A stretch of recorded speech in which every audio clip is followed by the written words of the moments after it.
He did have a good overall attitude, but he reminded me a lot of a 6'2" Charles Manson in his appearance.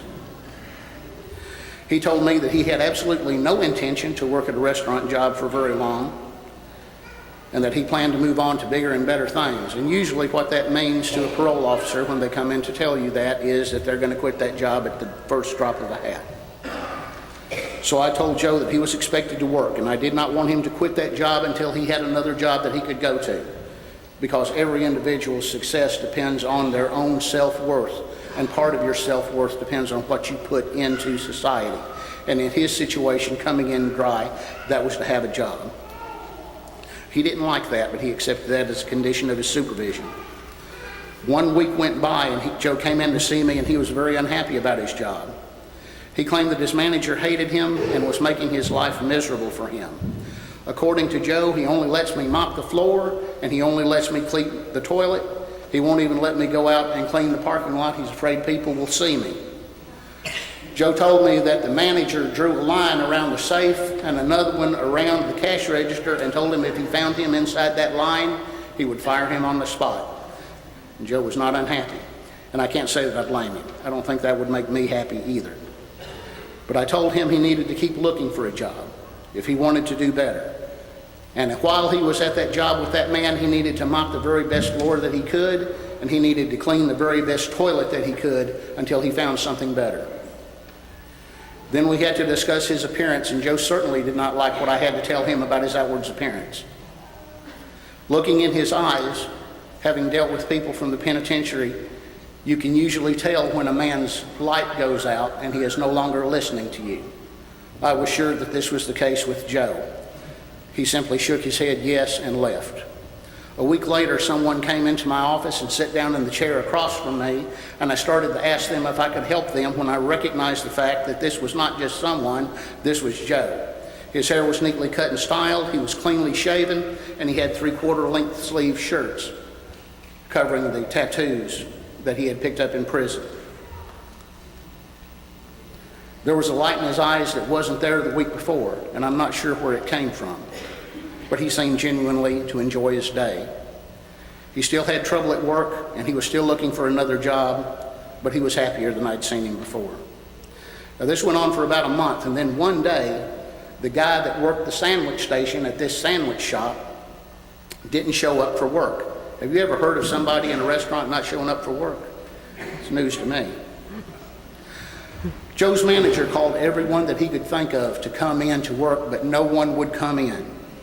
And so Joe was put on the sandwich table, and an amazing thing happened. He loved it, and he was very good at it. And that was the last time that Joe mopped a floor or cleaned a toilet in that restaurant. He spoke with customers and took great pride in the job that he did. After a few months of this, the manager, the one that had given him such a hard time, was promoted to area manager.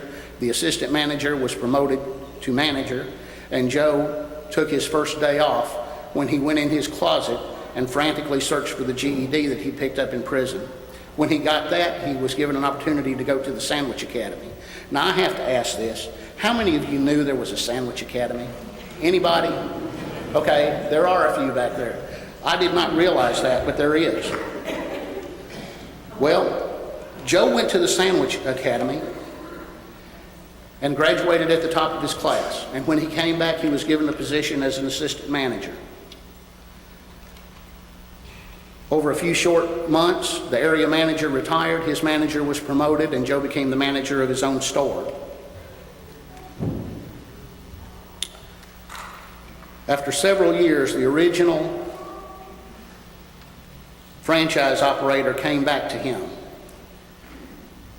The one that had given him such a hard time, the one that had drawn circles around the safe and told him that he would get fired if he came into it, and presented Joe with a proposition that he would finance a franchise operation of another state if Joe would agree to manage them for him.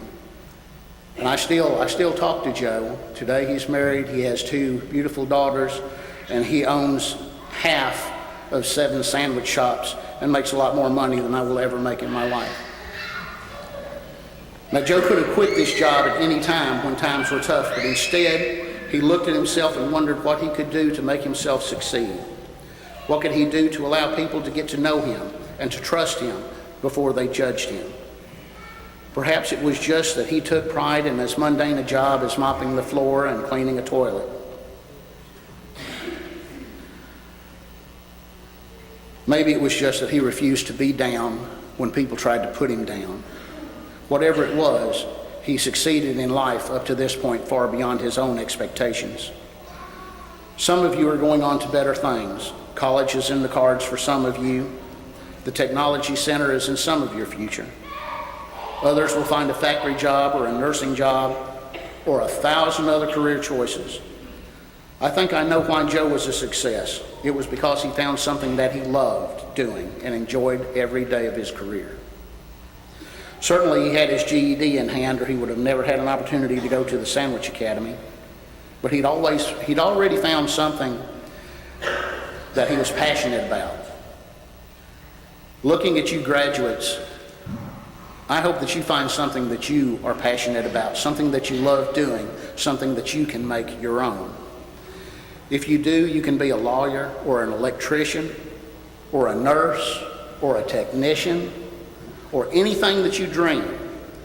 You can be successful beyond your wildest expectations if you find the one thing you are good at and make it your own. Even if it is something as small as making a sandwich. How can you turn a talent for making a sandwich into a multi-million-dollar operation? I don't know. You'll have to ask Joe. Apparently he knows.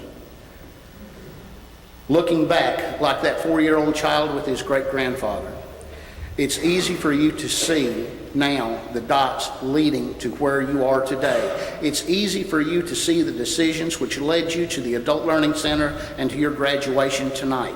It is much harder for you to look ahead and to connect the dots from where you are tonight to where you want to be. There's only one more thing that I ask for you to do, and some of you have already done this before you came to get your GED. Others of you think your life will change because of the GED. But obtaining your GED does not mean that you have everything you need to succeed. What I want you to do is this. I want you to get up in the morning. I want you to walk in front of the mirror, and I want you to say, today, I'm taking control of this journey. And on the day that you do that, your life will change.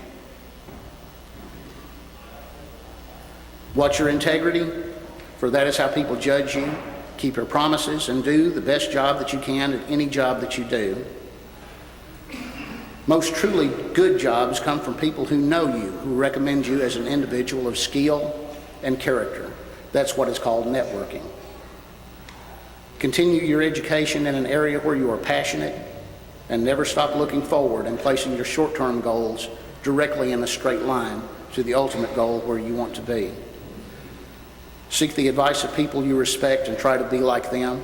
Make a list of people's traits you wish were yours and make them your own. Take control of your journey, for you have responsibility for where these decisions take you. You live in a country where you can be anything you choose.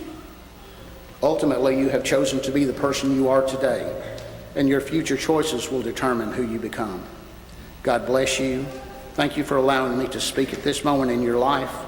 I will always treasure having shared this moment with you, and may each of you have the greatest of success in your future. Thank you.